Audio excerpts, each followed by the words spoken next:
밥상머리의 작은 기적, 이런 제목의 책이 있는데요. 5월이 되면서 이제 제 서재에 꽂혀있던 이 책을 꺼내서 다시 한번 쭉 살펴보면서 참 우리나라 이 교육 현실이 너무 아쉽고 안타까웠습니다. 이 밥상머리의 작은 기적, 이게 어떤 내용을 다루는가 하면은요, 이 책에 보면은 그 미국의 하버드 대학교 연구진이 이제 연구한 그 결과를 하나 소개를 하는데, 미국에서 이 1980년대에는 저소득층 학생들의 이 학업 문제에 대한 우려가 컸다고 합니다. 그래서 이제 이 저소득층하고 또 중산층이나 또 경제적으로 넉넉한 그런 가정 사이에 이 부익부 빈익빈의 교육 문제를 걱정을 하면서 이 하버드 대학교에서 이제 어떤 연구를 했는가 하면은요, 2년에 걸쳐서 방대한 자료를 이제 수집하면서 분석을 했더니 예상 외의 다른 결과가 나타났다는 겁니다. 이 아이들의 언어 능력, 이게 중산층이냐 또 저소득층 자녀냐 이걸로 나누어지는 게 아니라 그 가족 식사 횟수, 그리고 가족 식사하면서 나누는 얼마나 활발한 대화와 의견 개진이 일어나고 있는가, 이 유무에 따라서 나누어지더라는 겁니다. 그러니까 이 저소득층 자녀나 혹은 그 아이의 학습 환경이 좋지 않다 하더라도 그 가족이 식탁에서 보내는 시간이 많은 아이들, 그런 아이들이 풍성한 이 언어 능력을 갖고 있더라. 그래서 이 학자들도 전혀 예상하지 못한 결과가 이제 나왔다는 그 내용이거든요. 그리고 우리가 알기로 그 어릴 때 부모님들이 책을 많이 읽어주면은 그 아이들의 어휘력이 풍부해진다. 그래서 자기 전에 책 읽어주는 가정들이 많으실 텐데요. 놀랍게도요, 그 연구에 어떤 결과가 나왔냐 하니까 책 읽어주는 부모를 만난 아이보다 가족이 같이 식사를 자주 하고 식탁에서 활발한 대화를 나누고 의견이 오가는 그 가정의 아이들 어휘력이 훨씬 더 풍성하더라는 겁니다. 책 읽어줄 때 나오는 단어가 한 140여 개 정도 되는데요, 가족 식사 중에 나오는 단어는 무려 1000여 개에 달하더라는 겁니다. 그래서 책 읽어주어도 어휘력이 풍성해지지만 이 가족이 함께 식사를 하고 식탁에서 대화가 많고 하는 이게 어릴 때부터 이제 이 교육에 굉장히 유익하다, 그런 내용입니다. 너무나 불행하게도 오늘 한국 교육은 대학 보내는 교육, 그러다 보니까 어릴 때부터 학원 보내는 교육으로 물꼬를 트다 보니까 아마 이 밥상머리 대화나 교육이 안 되는 걸로 순위를 매기면 아마 거의 우리나라가 거의 탑이지 않을까, 저는 그렇게 생각합니다. 도대체 애들을 볼 수가 없는 거 아닙니까? 제가 말씀 시작을 왜 이렇게 드리는가 하면은요, 바로 이런 그 밥상머리 교육의 그 중요함, 이 밥상머리 교육이 갖고 있는 자녀 교육의 풍성함, 그 모든 이 결과물의 그 가이드라 그럴까요? 그 지침이라, 그게 오늘 본문에 나오거든요. 오늘 본문 여러분 다 아시잖아요. 신명기 6장 4절 이스라엘아 들으라, 이게 히브리어로 쉐마 이스라엘이에요. 그래서 유대인들이 뭐 전 세계를 지금 그 0.2%인가 하는 이 소수의 사람들이 전 세계를 뭐 미국 같은 데 보면은 하여튼 뭐 유명한 사람은 거의 다 유태인이라고 해도 과언이 아닐 정도, 그들이 하고 있는 게 이 쉐마 교육인데 그게 신명기 6장 4절입니다. 우리는 예수 그리스도로 말미암아 이제 구약에 매여 있는 그들의 어리석음을 범하지 않는 자부심을 갖고 있는데 오늘 우리는 이걸 하지 않는 거거든요.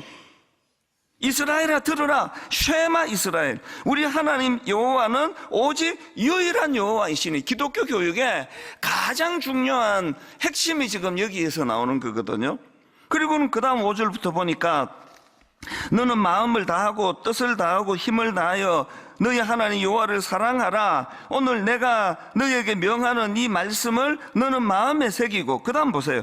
내 자녀에게 부지런히 가르치며 집에 앉았을 때에든지 길을 갈 때에든지 누워 있을 때에든지 일어날 때에든지 이 말씀을 강론할 것이며, 그냥 그 때를 얻든지 못 얻든지 교육해라 이러면 되는 내용을 그 다음 7절부터 8절 9절에 또 나옵니다. 너는 또 그것을 내 손목에 매어 기호를 삼으며 내 미간에 붙여 표로 삼고 또 내 집 문설주와 바깥문에 기록할지니라. 엄청 강조하는 거거든요. 이게 아까 설명드린 걸로 치면은 이 밥상머리 교육부터 기회가 주어지면 아이들과 대화하고 기회가 주어지면 아이들에게 올바른 그런 신앙으로 양육하는 일을 게을리하지 말거라 이거거든요. 어쩌다가 이렇게 됐느냐. 이 모든 지금 우리나라가 지금 굴러가고 있는 근본적으로 잘못된 이런 문제들이 엘리베이터에서 그 여자분은 좀 나아요. 제가 말을 건네면 받아는 주시거든 대부분이. 그 남자분들을 보면은 참 마음이 아파요. 제가 어떤 반응을 해도요, 그게 이제 눈을 잘 못 쳐다보는 이거는 뭐 큰 차이가 없는 것 같거든요. 여러 번 제가 그 분노를 표현했지만, 아니 지금 한 두 발짝 뒤에 사람이 가고 있는데 그 젊은 청년들 중에도 그렇고 기성세대도 많습니다. 문 확 열고 가버리고 내가 문을 확 열어젖히면 그 뒤에 사람이 어떤 공경을 당할 거라는 걸 인식을 전혀 못하는 사회가 지금 우리나라 아닙니까? 이게 어디서부터 시작이 됐냐고요. 그리고 또 아니 문을 잡아주면 내가 무슨 뭐 컴퓨터입니까? 감사합니다. 그거 가는 게 정상인데요. 문을 잡아주면 저쪽 문 열고 가는 게 어딨냐고요. 그 거절감이요. 지금 막 올라와, 지금 그 상처가. 아니, 그 출근길 바쁜데 저는 안 바쁘냐고요. 그 문을 열어주는데 그걸 잘 누리지를 못하는 게 우리의, 그걸 어떻게 할 줄을 모르니까 그냥 나랑 상관없이 저쪽에 이제 문 열고 그냥 쑥 가버리면요. 그 자리에서 그 거절감이 그 한참을 가는 걸 저는 자주 경험만 하는 거거든요. 이게 그 사람이 저를 무시하거나 그 사람에게 문제가 있어서가 아니고요. 초등학교 때부터 밥상머리 교육으로부터 대화하고 사람을 대하고 화를 낼 때, 그리고 또 호의를 표현할 때, 대화할 때 눈을 쳐다보고 이런 게 지금 전혀 안 돼 있는 현실 아니냐고요. 언제부턴가 그 우리나라에 자꾸 이제 그 친구 같은 부모가 좋은 부모다. 그래서 우리 자녀들에게 제가 굉장히 많이 그거로부터 좀 공격을 많이 당했습니다. 친구 같은 부모, 친구 같은 아버지. 근데 우리 아버지는 그렇지가 않다는 거예요. 왜? 자꾸 잔소리를 하니까 이거 이래야 된다, 저건 저래야 된다 그랬는데요. 최근에 그 손흥민 선수 아버지 손흥정 감독이요, 눈이 번쩍 뜨이는 인터뷰를 했더라고요. 그 출간한 인터뷰집에서 친구 같은 부모는 있을 수 없다, 그렇게 그 단언을 했더라고요. 그러면서 그 이유에 대해서 설명한 부분은 그대로 읽어드릴게요. 흔히들 자식에게 친구 같은 부모가 되어줘야 한다고들 하는데 저는요, 그거 직무유기라고 봐요. 아이가 습관적으로 뭘 좀 잘못해서 고쳐야 할 부분이 있어. 근데 친구끼리 그게 돼요? 아니, 못 고쳐. 친구가 지적은 할 수 있어도 안 되는 건 안 된다고 끝끝내 말해줄 수 있는 건 부모뿐이라고요. 고맙게도요, 우리 큰딸이 이 기사를 해갖고 제게 보내줬어요. 너무 고마웠죠. 친구 같은 부모가 돼야 된다. 그게 뭘 말하는지는 알죠. 권위주의 이런 거 하면 안 되고 참 다정다감하고 친구 같은 그런 부모가 돼야 된다는 건 저도 동의가 되는데요. 그러나 또 다른 한편으로 이분이 강조하는 그럼 왜 친구 같은 부모로만 있으면 안 되느냐, 그건 부모로서 직무유기다. 성경은요, 매를 들으라 그러거든요. 유대인들 지금도 매를 든대요. 그런데 이거를 그냥 제대로 못 쓰는 사람이 너무 많다 보니까 이제는 우리 아이들한테 매들면은 얘들이 신고하는 그런 너무 가슴 아픈 세상이 돼버렸잖아요. 그래서 뭐 지금 매들면 안 된다고 생각해요. 이게 매의 의미가 이제 그런 식으로 지금 이미지화 되어 있는 상황에서 옛날 부모 아시죠? 저도요, 여러분도요, 부모에게 종아리에 시퍼런 줄이 갈 때까지 맞았어요. 그 그런데 그걸 갖고 뭐 상처를 받고 내가 나중에 크면 복수할 거야, 뭐 우리 부모는 나 주워 왔어, 이런 생각을 하느냐고요. 그게 사랑인데 종아리가 시퍼렇도록 그렇게 맞고 나면 이리 와, 그리고는 이렇게 안아주면서 엄마가 오늘 너 왜, 아빠가 오늘 너 왜 이렇게 너를 매를 아프게 들었는지를 그 이유를 너 꼭 생각을 해라. 그러면서 우는 애한테 가서 씻고 그 냉장고에 아이스크림 있다 꺼내 먹어라. 이게 옛날 어른의 교육이었거든요. 사랑도 하시고 달래도 주시면서도 단호하게 매를 들어서 그 아이를 훈계하도록 하는 교육, 이게 지금 다 무너져 버리니까 아이들을 봐도, 엘리베이터에서 애들을 봐도, 학원을 가는 애들을 봐도 전부 뭔가 학원 가방 끼고 그렇게 가는 그 모습을 보면서 남의 자식이지만 때로는 내가 목사다 보니까 마음에 분노가 생기는 거죠. 누가 저 어린아이를 저렇게 시들시들하게 만들어 버렸느냐. 그렇기 때문에 여러분, 어린이날에 뭐 종합 선물 세트도 좋고요, 레고도 좋고, 뭐 놀이공원 데리고 가는 거 다 좋은데요, 어린이날에 여러분 아이들에게 줄 수 있는 가장 좋은 선물, 그게 잠언 22장 6절에 있습니다. 마땅히 행할 길을 아이에게 가르치라. 그리하면 늙어도 그것을 떠나지 아니하리라. 참 친구 같은 부모가 되면서도 또 아이들에게 제대로 훈육하기 위해서는 뭐 매를 들고 안 들고 이 문제는 아닌 것 같고요. 부모가 부모로서의 그런 권위를 가지고 아이들을 잘 양육하는 이런 것에서부터 부모 교육이 제대로 일어난다면 이게 아이들에게 줄 수 있는 가장 좋은 선물이라고 생각을 합니다. 그래서 오늘 저는 본문에 나오는 이 쉐마 교육의 그 부지런히 가르치라, 부지런히 가르치라, 이 말씀을 우리가 마음에 담기를 원하고요. 우리가 부지런히 가르치는 이 말씀의 그 의미를 제가 두 가지로 정리를 해드리려고 합니다. 부지런히 가르치라. 이건 첫째로요, 이건 가치관 교육의 문제입니다. 이 가치관 교육. 신명기 6장이 말씀을 이렇게 시작하거든요. 1절입니다. 세 번역입니다. 이것은 주 당신들의 하나님이 당신들에게 가르치라고 나에게 명하신 명령과 규례와 법도입니다. 당신들은 건너가서 차지할 땅에서 이것을 지키십시오. 그러니까 오늘 본문은요, 이제 지도자 모세가 이스라엘 백성들이 이제 홍해를 건너 가나안의 목적지에 도달하면 해야 되는 일들을 정리해 주시는 것 중에 하나예요. 당신들은 건너가서 차지할 땅에서 이것을 지키십시오. 이것을 지키는 게 뭐라 그랬죠? 쉐마 교육이에요. 또 3절에도 그러니 이스라엘 자손 여러분, 이 모든 말을 듣고 성심껏 지키면 주 당신들 조상의 하나님이 당신들에게 약속하신 대로 젖과 꿀이 흐르는 땅에서 당신들이 잘되고 크게 번성할 것입니다. 지금 부지런히 가르쳐야 할 때는 이제 그 홍해를 건너 가나안, 지금 우리가 여호수아서를 살펴보고 있잖아요.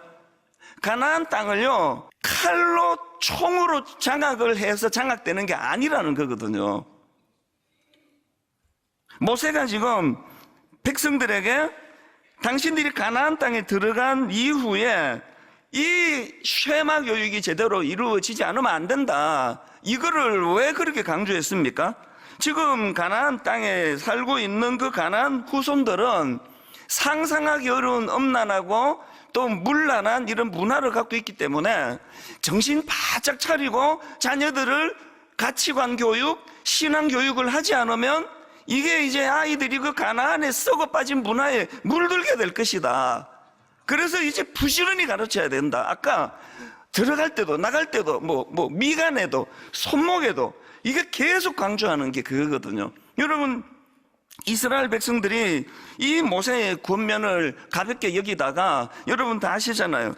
영적으로 도덕적으로 끔찍하게 타락했던 사사기 시대, 이게 다 이런 말씀에 대한 간과고, 불행하게도 오늘 우리 시대는 끔찍한 사사기 시대 한 정점 아닙니까? 그래서 여러분, 우리 부모님들이 기억하셔야 되는 건요, 그 사람이 가진 가치관이 형성이 되잖아요. 이제 나는 이런 가치를 갖고 있어. 그 모든 건요, 자주 접하는 것으로 익숙해지는 거거든요. 지금 이 시대에 악한 그 사탄이 노리고 있는 모든 전략이 다 그겁니다. 동성애. 아니, 우리가 뭐 동성애 문화, 우리나라가 5,000년의 역사가 흐르는 동안에 이건 듣지도 보지도 못한 용어도 없던 거예요. 그런데 드라마에서, 연극에서, 소설에서 하나도 그 문맥에 필요도 없는데 동성애를 슬쩍슬쩍 지금 뭐 그 대부분 다 끼워 넣잖아요. 계속 접하게 하는 거거든요. 계속 접하게 하니까 지금 10대, 20대가 인식하는 동성애라고 하는 그 이 이미지하고요, 또 기성세대하고 아마 개념이 완전히 다를 겁니다, 아마. 그래서 뭐 동성애자들을 뭐 우리가 차별하면 된다, 안 된다 이런 문제가 아니고요, 이 익숙함의 문제거든요. 지금 사단은 어떤 면에서는요, 쉐마 교육을 지금 역이용하는 것 같아요. 사단은 지금 미간에도 붙이고 손목에도 붙이고 뭐 들어갈 때도 보고 나갈 때도 보고 그 쉐마 교육이 지금 뭐 너무나 성공적으로 일어나고 있는 거 아닙니까? 그래서 뭐 자녀들하고 뭐 제대로 준비 안 하고는요, 동성애 토론 꺼내지도 마세요. 괜히 부모들하고 관계만 나빠지는 거거든요. 수없이 접하면서 그것이 지금 문화로 자리 잡을 때까지 우리 예수 믿는 가정의 부모들은 애 대학 보내야 되기 때문에 이 쉐마 교육을 제대로 하지 않으니까 이제는 거의 뭐 손을 쓸 수가 없는 그런 지경이 된 거 아닙니까? 많은 우리 그 대학부 또 청년 자녀들 부모님들이 지금 울면서 그걸 다 후회하고 있습니다. 눈물로 다 그 후회를 하고 있습니다. 명문대학에 보냈는데 목사님, 얘가 너무 낯설어요. 이게 내 배 아파난 아이인데, 그리고 너무너무 나를 빼닮아 닮았는데 대화를 해보면 너무 낯설어요. 그 왜 그렇습니까? 그래서 여러분 성경에서 쉐마 교육을 해야 된다고 그렇게 강조한 거 아닙니까? 그래서 다시 읽어드릴게요. 마땅히 행할 길을 아이에게 가르치라. 마땅히 행할 길을 아이에게 가르치라. 그리하면 늙어도 그것을 떠나지 않으리라. 여러분, 그 밥상머리의 작은 기적이라 그러잖아요. 오늘 저녁부터 하셔요. 학원 하나 빼고 하세요. 학원 보내는 이 시간에 대화 교육이 이루어진다 생각하고 학원 하나 빼고 하시라고. 일주일에 한 3일 정도 1시간씩만. 도대체 그 어린아이가 지금 뭔 생각을 하고 있는지, 누구의 영향을 받고 있는지 이 정도는 파악을 해야 그게 부모로서의 도리가 아니냐고요. 그런가 하면 두 번째로요, 부지런히 가르치라는 이 말씀은요, 그 각성하는 부모의 영향력의 문제라고 저는 그렇게 해석을 했습니다. 이 각성하는 부모의 영향력, 이게 무슨 말씀인가 하면은 제가 오늘 본문을 보면서 이제 강조점을 두 개로 제가 생각해 봤는데요. 자, 먼저 부모가 해야 하는 부분 한번 보십시오. 신명기 6장 5절 6절을 자세히 보십시오. 너는 마음을 다하고 뜻을 다하고 힘을 다하여 너의 하나님 여호와를 사랑하라. 다시 강조합니다. 이게 기독교 교육의 가장 핵심이에요. 우리는 근본도 없는 원숭이 후손이 아니에요. 우리를 있게 한 근본 중에 근본 되시는 여호와 하나님, 그분을 인식하고 그분을 사랑하는 거, 이게 기독교 교육이거든요. 너는 마음을 다하고 뜻을 다하고 힘을 다하여 너의 하나님 여호와를 사랑하라. 이런 큰 지침을 주시고는 먼저 자녀 교육 전에 부모에게 주시는 지침이 그 다음 6절에 나옵니다. 오늘 내가 너에게 명하는 이 말씀을 너는 마음에 새기고. 자녀 교육하기 전에요, 부모가 먼저 이 말씀을 마음에 새기라는 거죠. 그리고 나서 그 다음 7절에 보니까 6절 7절을 연이어 읽어드릴게요. 오늘 내가 너에게 명하는 이 말씀을 부모인 너는 먼저 너 마음에 새기고, 그리고 7절에서 너의 자녀에게 부지런히 가르치고, 그리고 쭉 나오는 것이 집에 앉을 때든지 길을 갈 때든지 누워있을 때든지 일어날 때든지 이 말씀을 강론하고, 이 흐름을 아시겠죠? 정말 자녀를 사랑하시고 자녀에게 가치관 교육, 신앙 교육을 시키고 싶으시면 여러분이요, 한 구절 묵상부터 시작하세요. 오늘부터 한 구절 묵상, 나가다가 책 받아가세요. 다시 프린트 하세요. 부모가 한 구절 묵상부터 시작하는 거죠. 그리고는 부모가 먼저 이 말씀을 부모의 너의 마음에 새기라. 이게 안 돼 있는데 밥상머리 교육하면 뭐 하느냐고요. 맨날 뭐 드라마 본 이야기밖에 안 하고 애하고 뭐 그냥 너 나중에 돈 많이 벌어라. 그리고 너 엄마는 지금 이렇게 나한테 투자하는 거야. 네가 좋은 데가 월급 많이 받아야 엄마 아빠 노후 보장이 돼. 막 이런 이야기는 하고 있는 밥상머리 교육이라면 그거 안 한 거랑 똑같은 거잖아요. 밥상머리에서 무슨 대화를 할 거냐고요. 지금 마음에 새긴 게 있어야 되는 거죠. 최근에 저는요, 그 부모님이 영적인 각성을 갖고 있는 이게 자녀에게 얼마나 영향을 미치는지를 저는 막 그 감동이요, 지금도 잊혀지지가 않아요. 우리 교회에요, 젊은 청년 자매가 암 발병, 그 요즘에는 환경 호르몬 이런 것 때문에 너무 젊은 사람들도 이제 암이 예전보다 굉장히 많아졌더라고요.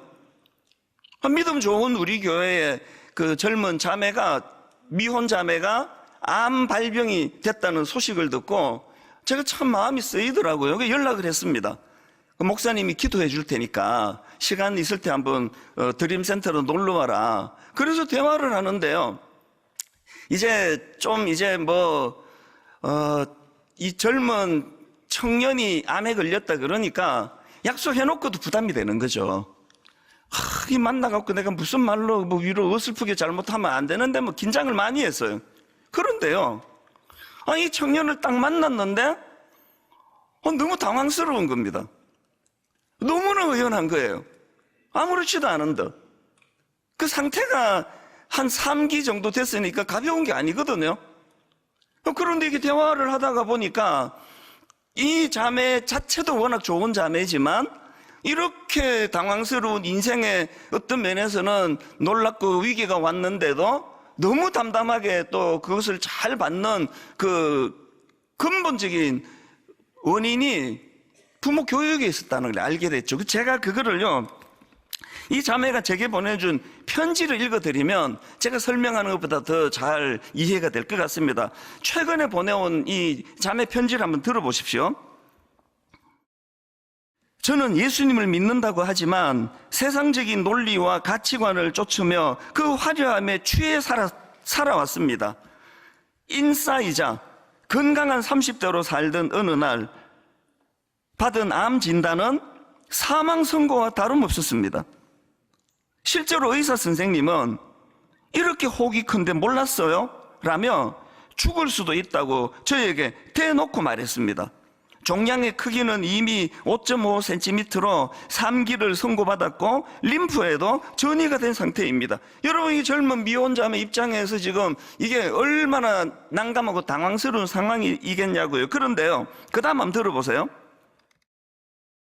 소파에서 신문을 읽고 있는 아빠에게 아빠, 근데 나 죽으면 어떡해? 라고 물었습니다. 차오르는 눈물을 꾹 참으며 물어본 질문에 돌아온 답은 상상 초월이었어요. 그 아빠가 이렇게 말했습니다. 괜찮아. 하나님 뵈면 최고지 뭐. 더 좋은 게 뭐 있어? 엥? 괜찮다니? 우리 아빠 맞아? 이런 생각을 할 법도 한데 의외로 맞네? 너 죽어도 괜찮은 거네? 하는 담담한 마음이 들었습니다. 막상 뚜껑을 열고 보니 할만했습니다. 총 16번의 항암과 수술을 거쳤는데 암이라는 게 별거 아니구나 할 정도로 큰 통증도 없었고 마음도 평안했어요. 이렇게 항암을 편하게 극복할 수 있었던 것은 저보다 더 저를 잘 아시는 하나님께서 나 같은 믿음 없는 사람이 힘들면 있는 믿음마저 떨어져 나갈까봐 손을 써주신 것 같아요.